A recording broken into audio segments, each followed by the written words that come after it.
మన ఫస్ట్ కావాల్సింది ఎక్కడి నుంచి డిజీజ్ ఉంది, బాడీయా, డిస్కా? ఈ రెండు మధ్యలో బాడీస్ మధ్యలో ఉండే పార్ట్ని డిస్క్ అంటారు.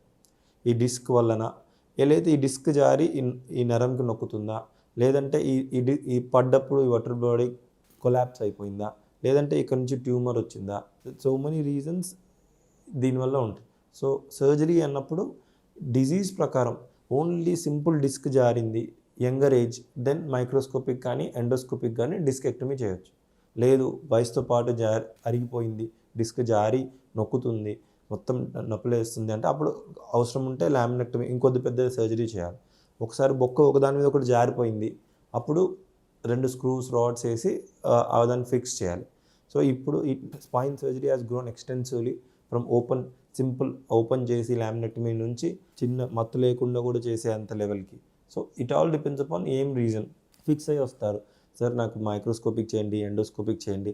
వాళ్ళకి కావాల్సింది పెద్దది ఓపెన్ చేయాలి, ఎందుకంటే కెనాల్ నేరో అయింది, కెనాల్ని ఓపెన్ చేయాలి. ఆ టైంలో లామినెక్టమీయే చేయాలి, లేదా మైక్రోస్కోపిక్లో కెనాల్ ఓపెన్ చేయవచ్చు. ఓవర్ ద టాప్ డికంప్రెషన్ అంటారు, అవి చేయొచ్చు. కానీ do not come with a fixed. మనకి నాకు వచ్చా, ఆ డాక్టర్ గారికి వచ్చా అన్న పాయింట్ కన్నా మనకి ఏది ఓపెనా, మైక్రోస్కోపికా, ఎండోస్కోపికా, ట్రాన్స్ఫోరామినలా, లేకపోతే డిస్కెక్టమీయా, లేకపోతే స్క్రూ రాడ్ పెట్టాలా, అది మీ బాడీ యొక్క మీ యొక్క స్ట్రక్చర్ ప్రకారం ఆధారపడి ఉంటుంది.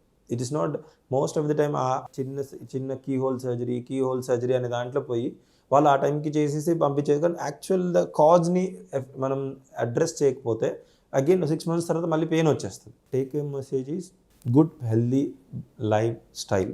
అంటే 8 hours of sleep, appropriate food timings with good back style. అంటే స్పైన్ హెల్త్ అంటే మినిమం ఎక్సర్సైజెస్, అట్లీస్ట్ ఒక 20 minutes వాకింగ్, బేసిక్ బెండింగ్.